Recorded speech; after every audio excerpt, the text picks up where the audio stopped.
কিন্তু লোকজন বেশি একটা যায় না, খুব কম যায়। ওই কাবা শরীফে ওখানে লোকজন যায়, অনবরত লোকজন যেতে থাকে, তোয়াফ করতে থাকে, মেলা হয়, অনুষ্ঠান হয়, বিভিন্ন সমাবেশ হয় সেখানে। এখন আব্রাহা বাদশাহ চিন্তা করলো যে এত আমার ক্ষমতা, বিশ্ব 60,000 সৈন্য বাহিনী, তার আমাদের দেশে যেমন আর্মি, বিডিআর, এই যে পদাতিক বাহিনী আমরা যা বলি, তার ফোর্স হলো 60,000 সেই সময়কালে। অথচ কোন লোক সেখানে আসে না, এমনকি তার দেশের লোকেরাও সেখানে যায় না। তখন একটা বিভ্রান্তিতে পড়ে গেল যে তাহলে কি ষড়যন্ত্র আটা যায়, কেন মানুষেরা এখানে আসে না? তাহলে ওই কাবা ঘরকে ভেঙে দিতে হবে। কিন্তু হঠাৎ করে যে তোর ভেঙে দেওয়া যায় না, একটা ষড়যন্ত্র সে আটলো, একটা ষড়যন্ত্র তৈরি করলো। ষড়যন্ত্রটা কি? এই তার লোকেরা, প্রেসিডেন্টের যারা আশেপাশে থাকে, অনেকে যেমন বলে না শেখ হাসিনা খুব ভালো ছিল কিন্তু তার দলের লোকেরা ঘটাইছে। যাই হোক, আব্রাহার কিছু লোকেরা তারা একটা ষড়যন্ত্র করলো। ষড়যন্ত্রটা কি? যে ওই যে গির্জা তারা তৈরি করেছিল সানআ, ওখানে অপবিত্র করলো, অর্থাৎ পায়খানা করিয়া ও নিজেরাই করলো, করিয়া ওই মানে সেই গির্জা সামনে একেবারে অপবিত্র করে ফেললো। বাদশাকে যে বলল, বাদশা নামদার, আপনার ঘোষণাকৃত সারা বিশ্বের কেন্দ্র হবে যে সানআ গির্জা, সেখানে মক্কার লোকেরা আসিয়া ব্যবসার উদ্দেশ্যে যায় বা পর্যটকরা যায়, ওখানে ওরা অপবিত্র করে গেছে, নাপাক করে গেছে কুরাইশ বংশের লোকেরা। তখন বাদশা বলল, তাহলে এখন কি প্রতিশোধ নেওয়া যায়? প্রতিশোধ হলো আর কিছু নয়, ওই কাবা শরীফকে, কাবা ঘরকে ভেঙ্গে গুড়িয়ে দিতে হবে। দেখেন না, এক একটা কেন্দ্র করে ওই যে ধানমন্ডির বাড়ি ভাঙ্গে দেবে, এক একটা কেন্দ্র করিয়া একটা কিছু ঘটে। তা তারা ষড়যন্ত্র করলো যে ওই কাবাকে ভাঙতে হবে। কেন? যে ওই কাবার আশেপাশের লোকেরা, কুরাইশ বংশের লোকেরা আসিয়া আমাদের গির্জাকে অপবিত্র করছে, বিধায় কাবা শরীফে কেউ যেতে পারবে না, ওটাকে ভেঙ্গে গুড়ি গুড়ি করে দিতে হবে। সৈন্য সামন্ত সব রেডি হও, আশেপাশের থেকে যারাও আসো প্রস্তুত হয়ে যাও, কাবাকে ভাঙতে হবে। 60,000 পদাতিক বাহিনী, 60,000 সৈন্য দল, তারা প্রস্তুত হয়ে গেল কাবাকে ভাঙার জন্য। তাদের সাথে ছিল বেশ কিছু হাতি, ওই যে মানে হাতির পিঠে, ঘোড়ার পিঠে, এভাবেই উটের পিঠে সমস্ত লোকজন তারা চলল। তখন তো আর এই ধরনের যানবাহন ছিল না। হাতির বড় এক একটা হাতির পিঠে কয়েকজন লোক বসা যায়। হাতির পিঠে সমরাস্ত্র সহ যে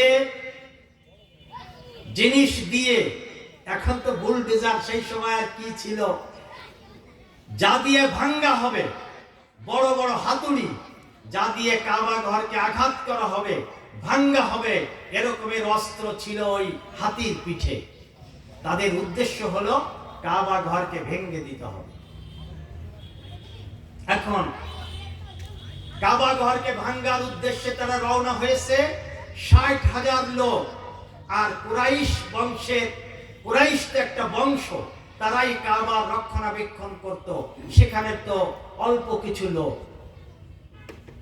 ওনরা কাবার পাশে এসে অবস্থান করছে। অবস্থান করে বলল যে তোমাদের নেতা, এই কুরাইশদের নেতাকে সংবাদ দাও। সংবাদ দিয়ে তার সাথে আগে আমাদের কিছু কথা আছে। আর প্রথমত একটা ভীতি সৃষ্টি করতে হবে। সেখানে যে কি করতে হবে, মানুষজনের মায়ের ধর দোকানপাট ভাঙচুর এইসব করিয়া আগে একটা ভয় সৃষ্টি করতে হবে, এরপরে কাবাকে ভাঙতে হবে। তখন তোমাদের ওখানে যে বলল, ওরাই ভাঙচুর শুরু করে দিছে, বলল যে তোমাদের নেতাকে সংবাদ দাও।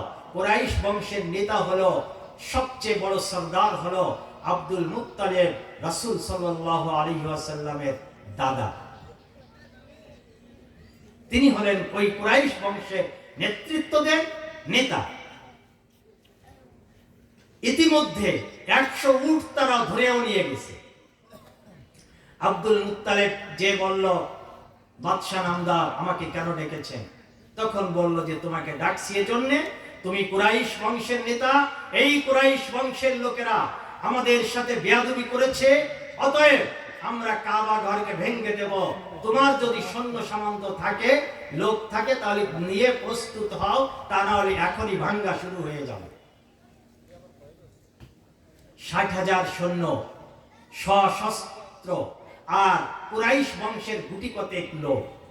তখন আব্দুল মুত্তালিব বললেন, আমার এমন শক্তি নাই যে আপনার বিরুদ্ধে আমি সশস্ত্র সংগ্রামে লিপ্ত হব, তবে আমি এতটুকু বলতে পারি, আপনি আমাদের বাড়িঘর ভাঙবেন না, আমাদের উটগুলো যা নিয়েছেন 200 উট নিয়েছিল, আমাদের উটগুলো ফেরত দিয়ে দেন, আর কাবা ঘর ভাঙবেন, আমাদের ক্ষমতা নেই, আপনি ভেঙে চলে যান। তখন তারা বলল যে তো ভালো সুবিধা, আমাদের কোনো সামনে লোক আসবে না, নির্দ্বিধায় আমরা কাবাকে ভেঙে দিতে পারবো, ঠিক আছে। আর আব্দুল মুত্তালিব কুরাইশ বংশের লোকদেরকে বললেন, তোমরা যার যার পাহাড়ে চলে যাও, পাহাড়ে চলে যেয়ে আমাদের শক্তি শেষ, একমাত্র আল্লাহর কাছে তোমরা ধর্ণা দাও, তোমরা বলো, হে রব্বুল আলামিন, আমরা জানি এটা বাইতুল্লাহ, তোমার ঘর, তুমি রক্ষা করো, আমাদের ক্ষমতায় আমরা পারলাম না। এই অবস্থা ওরা যখন ভাঙ্গা শুরু করবে, এমনি সময় আল্লাহ রব্বুল আলামিন আকাশ থেকে কিছু পাখি পাঠায় দিলেন। সেই পাখি ঠোঁটে ছিল বা ডানায় ছিল এমন এক পাথরের কুচি, ওই পাথরের কুচি যখন কোন সৈন্যের মাথার উপরে পড়ে, সঙ্গে সঙ্গে পচিয়া গলিয়া জায়গায় শেষ হয়ে যায়। যখন কোন হাতির পিঠে উপরে পড়ে, হাতিটা পচিয়া গলিয়া জায়গায় শেষ হয়ে যায়। যখন কোন ঘোড়ার পিঠে পড়ে, পচিয়া গলিয়া জায়গায় শেষ হয়ে যায়। এখন দেখে যে কি অবস্থা, এখন আর কেউ সামনে এগোয় না। অবস্থা বেগতিক দেখলে তো আর সামনে এগোচ্ছে না, তারা বলে যে না, আমরা এই কাবা ঘরকে আর ভাঙবো না, ভাঙ্গা আমাদের দ্বারা সম্ভব না। এই কাহিনীটা, এই ঘটনাটা আল্লাহ রাব্বুল আলামিন এই সূরার ভিতরে বলেছেন। এই যে তারা হাতি নিয়ে এসেছিল কাবা ঘর ভাঙ্গার জন্য, কিন্তু তারা ভাঙতে পারেনি। 50 দিন আগে এই ঘটনাটা আল্লাহ রাব্বুল আলামিন পবিত্র কোরআনে উল্লেখ করেছেন, যাতে মানুষেরা শিক্ষা গ্রহণ করে। আমি প্রথমেই বলেছি, দারসুল কোরআন মানে শিক্ষামূলক আলোচনা। কোরআনে ফিরাউনের কথা আছে, নমরুদের কথা আছে, হামানের কথা আছে, আদ জাতির কথা আছে, সামুদ জাতির কথা আছে, লূত জাতির কথা আছে। এসব আল্লাহ তাআলা বলে বলে মানুষকে শিক্ষা দিয়েছে।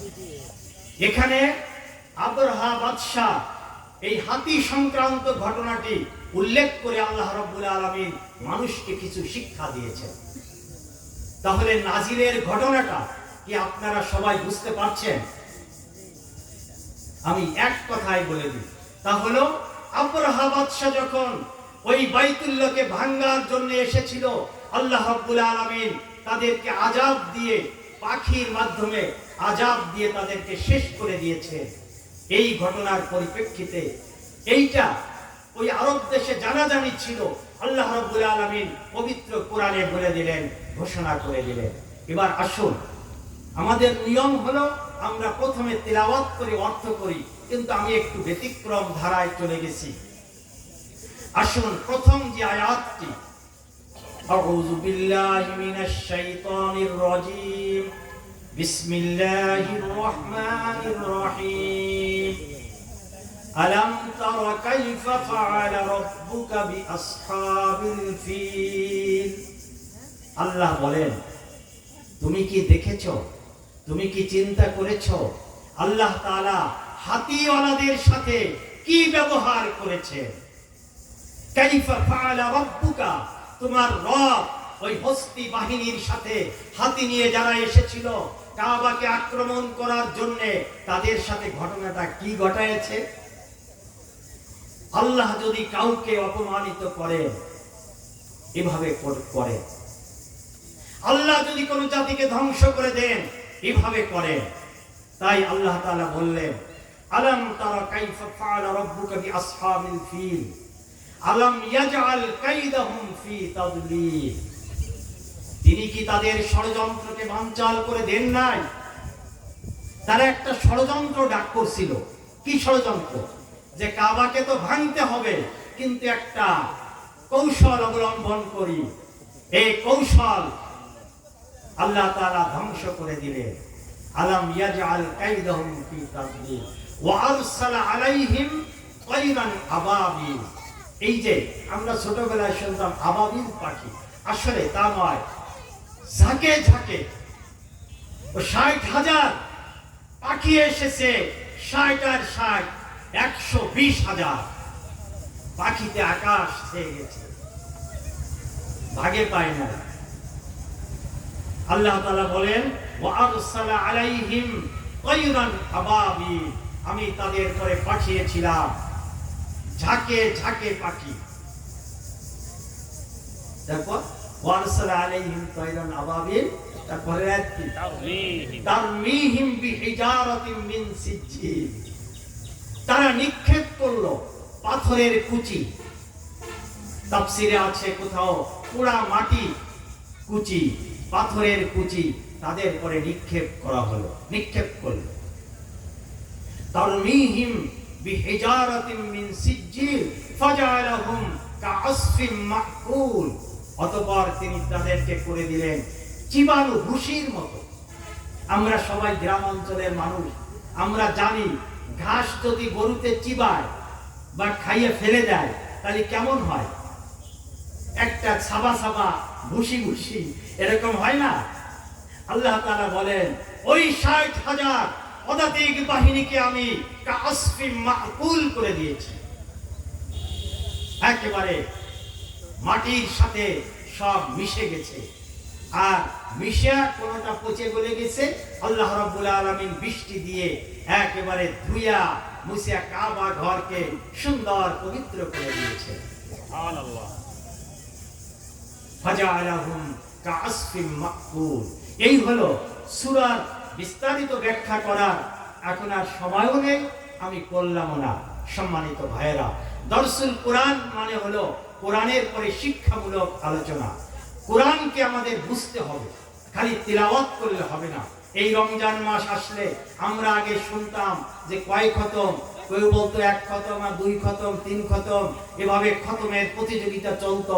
বেশি খতমের প্রয়োজন নাই, খতম আপনি করেন ভালো কথা, কিন্তু কোরআনের একটি আয়াত যদি আপনি বুঝে পড়তে পারেন আপনার জীবনের জন্য যথেষ্ট।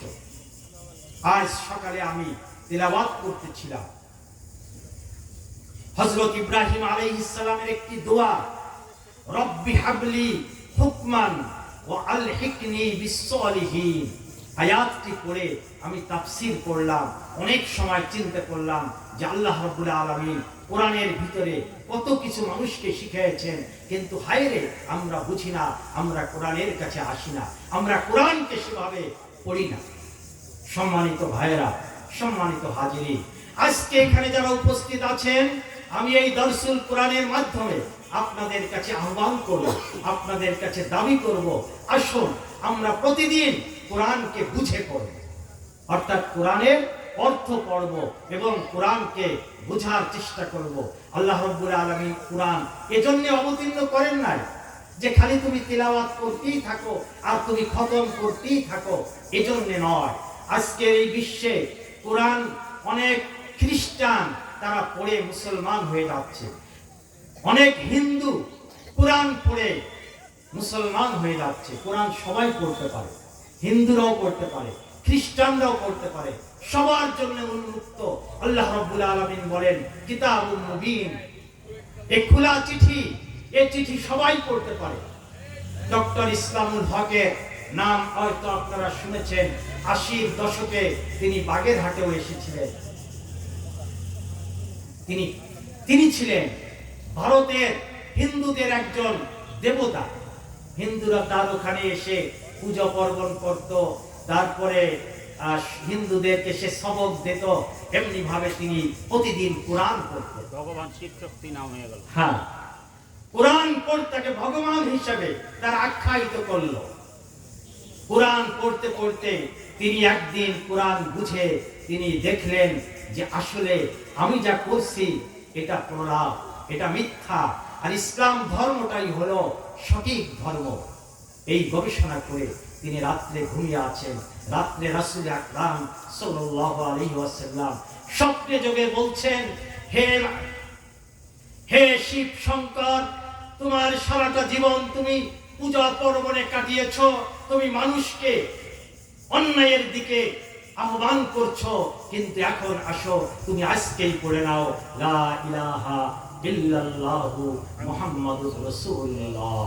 যেহেতু তোমার সঠিক বুঝ হয়েছে, তোমার ভিতরে সঠিক কোরআনের জ্ঞান চলে এসেছে, আর তুমি বাইরে থেকো না, তুমি এখনই মুসলমান হয়ে যাও, তুমি কলেমা পড়ে নাও। গভীর রাত্রে তিনি উঠে তার স্ত্রীকে ডাকছেন, ছেলে মেয়েদেরকে ডাকছেন, বলছে তোমরা ওযু করে আসো, পবিত্র হয়ে আসো। পবিত্র হয়ে এসে সেই গভীর রাত্রে বলল যে আমি আজকে আমাদের ধর্মটাকে ত্যাগ করব, আমি ইসলাম ধর্ম গ্রহণ করব, আমি এখনই পড়ব লা ইলাহা ইল্লাল্লাহ। তোমরাও আমার সাথে পড়ে আমরা সকলে পারিবারিকভাবে আমরা মুসলমান হয়ে যাই। আমরা পড়ি লা ইলাহা ইল্লাল্লাহু মুহাম্মাদুর রাসূলুল্লাহ। তিনি মুসলমান হয়ে গেলেন। ওই ডাক্তার শিব শঙ্কর বা ইসলামুল হক তার পরবর্তী নাম, বাগেরহাটের স্টেডিয়ামে খান জাহান আলী মাজারে তিনি বক্তব্য রেখেছিলেন। তিনি বলেছিলেন, আমি যদি মুসলমানদের চরিত্র দেখতাম আমি মুসলমান হতে পারতাম না। আমি কোরআন পড়ে, আমি কোরআন গবেষণা করে আমি মুসলমান হয়েছি। ইসলাম গ্রহণ করার সৌভাগ্য আমার হয়েছে। আর ইসলাম গ্রহণ করার কারণে ভারত সরকার তার নাগরিকত্ব বাতিল করে দিল। তার মৃত্যু কোথায় হয়েছে এই ইতিহাসে সঠিকভাবে জানা যায় না। তিনি বিশ্বের বিভিন্ন দেশে ঘুরেছেন, তবে ভারতে তার ঠাঁই হয়নি। ভারতে তার এত কিছু থাকা সত্ত্বেও ভারত সরকার তার নাগরিকত্ব বাতিল করে দিয়ে ভারত সরকার তাকে ওই দেশে থাকার অনুমতি তো দেয়নি, বরং ওই দেশে তার অবস্থান করার অনুমতি দেয়নি। এভাবে তারা করেছে। আজকে আমাদের দেশ থেকে যারা সন্ত্রাসী পলায়া ভারতে আশ্রয় না, যারা ক্রাইম করে তারা ভারতে আশ্রয় না, অথচ একজন মুসলমানের তাই হলো না। সেই ভারতবর্ষ বিশাল রাজ্য, বিশাল সাম্রাজ্য, সে পড়েছিল লা ইলাহা ইল্লাল্লাহু মুহাম্মাদুর রাসূলুল্লাহ। কোরআন পড়ার কারণে সম্মানিত হাজিরিন, সম্মানিত ভাইয়েরা, সম্মানিত ভাইয়েরা, আমরা যে সূরা ফিল পড়লাম, এই সূরা ফিল থেকে আমাদের কয়েকটি শিক্ষা নিতে হবে। ১ নম্বর শিক্ষা হলো কোরআনকে আমাদের বুঝে পড়তে হবে। আল্লাহ রাব্বুল আলামিন কোরআনকে এত সস্তা মনে করেন না যে কোরআন পড়ে খতম দিয়ে আমরা টাকা ইনকাম করি। কোরআন এরকম নয়। কোরআনের একটি হরফ, একটি আয়াতের অনেক কিছু রয়েছে। ওয়ানজালনা মাহুল হাদিদ ওয়াল মিজান। আল্লাহ রাব্বুল আলামিন বলেন, আমি কোরআনকে অবতীর্ণ করেছি, সঙ্গে সঙ্গে আমি মিজান অবতীর্ণ করেছি। অর্থাৎ তোমার সকল কার্যক্রম তুমি কোরআনের সাথে মাপো। দাড়িপাল্লা হিসাবে কোরআনকে গ্রহণ করো, তোমার প্রতিটি কাজে তুমি কোরআনকে ব্যবহার করো। এ না খালি একজন মানুষ মারা গেলে কোরআন পড়ে খতম দিলাম, একজনে নূতন ঘর দিল কোরআন পড়িয়া আমি মিলাদ দিলাম, এটা নয়। এই কোরআন থাকবে সংসদে, এই কোরআন থাকবে সমাজের সর্বস্তরে। এভাবে যদি না থাকে তাহলে কোরআন মূল্যহীন। যদি ওই কোরআন দিয়ে শুধু মিলাদ পড়া হতো, যদি ওই কোরআন দিয়ে শুধু খতম পড়া হতো, তাহলে রাসূল সাল্লাল্লাহু আলাইহি ওয়াসাল্লামের এই রমজান মাসে বদরের যুদ্ধে সংগঠিত হতো না। বদরের যুদ্ধ কেন সংগঠিত হলো? 17ই রমজান চলে গেছে। 17ই রমজান কাফেররা মদিনায় আক্রমণ করতে চাইল। রাসূল সাল্লাল্লাহু আলাইহি ওয়াসাল্লাম বললেন, আমাদের স্বল্প সংখ্যক লোক, মাত্র 313 জন, আমরা কি করব? তাদেরকে বাধা দেব কিনা? সাহাবীরা বললেন যে হ্যাঁ, আমরা তাদের সাথে যুদ্ধ করব। রাসূল সাল্লাল্লাহু আলাইহি ওয়াসাল্লাম সেদিন রমজান মাস, যত হামলা কাফেরদের, যত হামলা রমজান মাসে করে, আজ এই যে রমজান মাসে বর্বর সেই ইসরায়েলিরা ফিলিস্তিনের পরে আক্রমণ করেছে। 2 মাস যুদ্ধবিরতির চুক্তির পরে আজকে রমজান মাসে তারা হামলা করেছে, চুক্তি ভঙ্গ করে। সাদ্দামকে ফাঁসি দেওয়া হয়েছিল ঈদের দিন। রমজান শেষে ঈদের খুশিতে মুসলমানেরা তারা খুশির আনন্দ ভোগ করবে, আর সেই দিন অন্তত পক্ষে সাদ্দাম যাই হোক না কেন, মুসলিম একজন লিডারকে ঈদের দিনে তারা ফাঁসি দিল। এমনি ভাবে যত আক্রমণ তারা চালায়, ওই গোড়াগুড়ি থেকে ইতিহাস। রমজান মাসে আমরা ইফতার করতে পারিনি। আজকে ইফতার মাহফিলে আমরা একটু সুন্দর পরিবেশে বসে আছি। অনেক জায়গায় ইফতার মাহফিলে দাওয়াত ছিল, গিয়েছি, বলল যে হুজুর আজকে ইফতার মাহফিল হবে না। কেন? পুলিশে আসে এখানে ব্রিগেড দিছে যে জামাত ইসলামীর পক্ষ থেকে কোনো ইফতার করা চলবে না। কিন্তু আজকে তারা কোথায়? আজকে তারা দেশ ছেড়ে বিদেশে পাড়ি নিয়ে ষড়যন্ত্র চালাচ্ছে, কিভাবে এদেশকে ধ্বংস করা যায়, কিভাবে এদেশে মুসলমানদেরকে মূলোৎপাটন করা যায়, কিভাবে তাদের একটাই গান, হিন্দুদের পরে অত্যাচার হচ্ছে। এই একটা গানই আমাদের আমার বাড়িও কিন্তু কলাতলা ইউনিয়নে, যদিও আমি বাগেরহাটে থাকি, মূলত আমার বাড়ি এই ইউনিয়নেরই একটি গ্রামে। আপনাদের এখানে আমি বলতে চাই, কোন হিন্দুদের পরে কি অত্যাচার হয়েছে? এই 5 তারিখের পরে কোন হিন্দুর বাড়িঘর ভাঙ্গা হয়েছে? মুসলমানদের বাড়িঘর কিছু ভাঙ্গা হতে পারে, কিন্তু আমার মনে হয় আমাদের এলাকা কাননচর, ওখানে কোনো হিন্দুর গায়ে আঘাত করা হয় নাই, কোনো হিন্দুর বাড়িতে হামলা করা হয় না। এমনি ভাবে আমি বাগেরহাট শহরে থাকি। এই বাগেরহাট শহরে অনেক হিন্দু ব্যবসায়ী, কোন হিন্দু ব্যবসায়ী দোকানের পরে হামলা করা হয় নাই, কোন হিন্দু ব্যবসায়ীকে আঘাত করা হয় নাই, আমাদের জানা মতে যতটুকু বাস্তবতা। আর বিদেশে যে গান গাচ্ছে, যে দেশে হিন্দুদের পরে অত্যাচার করছে মুসলমানেরা, এই জন্যে এদেশে জঙ্গিবাদ আবার মাথাচাড়া দিয়ে উঠবে। সম্মানিত ভাইয়েরা, আমি যেটা বলতেছিলাম যে আসুন আমরা কোরআনের কাছে আসি, আমরা কোরআনকে বুঝি, আমরা কোরআনকে শিখি, আর কোরআনকে আমরা সব জায়গায় কাজে লাগানোর চেষ্টা করি। একজন ব্যক্তি সে বলে যে আমি নামাজ পড়বো, রোজা থাকবো, আমি সবকিছু করব, ভালো কথা, কিন্তু রাজনীতির ক্ষেত্রে আমি কোরআনকে ব্যবহার করব না। তাহলে কি সে মুসলমান থাকতে পারবে? তাহলে কোরআনকে তো আপনি সব ক্ষেত্রে মানলেন না। আমাদের দাওয়াত হলো, আমাদের কথা হলো কোরআনকে আপনার জীবনের সব ক্ষেত্রে মানতে হবে। কেন? আল্লাহ তাআলা বলেছেন, আমান লাম ইয়াহকুম বিমা আনসালাল্লাহু ফাউলাইকা হুমুল কাফিরুন। যারা কোরআনের বিধানকে মানে না, যারা প্রত্যাখ্যান করে, তারা কাফের। এমনকি ইসলামের ছোটখাটো কোনো বিধানকেও যদি কেউ অস্বীকার করে, তাহলে সে কি হবে? কাফের হবে। যদি কোনো ব্যক্তি বলে যে রোজা রাখা লাগবে না, তাহলে কিন্তু সে কাফের হয়ে যায়। যদি কোনো ব্যক্তি বলে নামাজ পড়া লাগবে না, তাহলে সে কাফের হয়ে যাবে। যদি একেবারে প্রত্যাখ্যান করে, একজন মুসলমান হওয়া সত্ত্বেও তাকে কাফের বলতে হবে। আমাদের স্বেচ্ছাসেবকরা তো দাঁড়ায় ফোলা আর করো, ম্যানেজ করো। যারা ইসলামকে মানে, সবকিছু মানে, কিন্তু রোজা রাখে না, এরকম আছে না? সবাইকে রোজা রাখে, অনেকে রোজা রাখে না। অনেক ব্যক্তি যারা এখন মাটি কাটে, যারা শ্রমিক, তারা রোজা রাখে, আর এসির ভিতরে থাকিয়া, ফ্যানের তলে থাকিয়া, চারতলা বিল্ডিং এর উপর ভিতরে থেকে আর এই গরমে রোজা রাখা যায় না। অথচ মাটি কাটিয়া, ধান কাটিয়া তারা রোজা রাখতে পারতেছে, আর ওই লোক রোজা রাখতে পারতেছে না। যা হোক, তারপরেও আমরা তাকে মুসলমান বলবো, কিন্তু সে জালেম। তাকে কি বলা হবে? জালেম। এই কথাটা আমি গতকাল থেকে আমি তাফসীর পড়ে খুবই সিদ্ধান্ত নিয়েছি যে যারা ইসলামের বিধানকে না মানে, জালেম মানে একজনের বাড়িয়ে মারলি জালেম হয়, সেটা ঠিক আছে।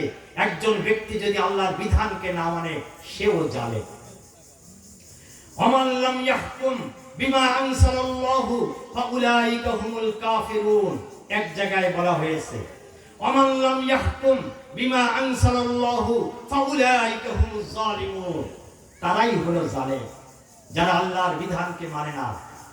আজকে যারা রোজা নেই, তাদেরকে আমরা জালেম বলতে পারি। তারা জালেম আল্লাহর ভাষায়।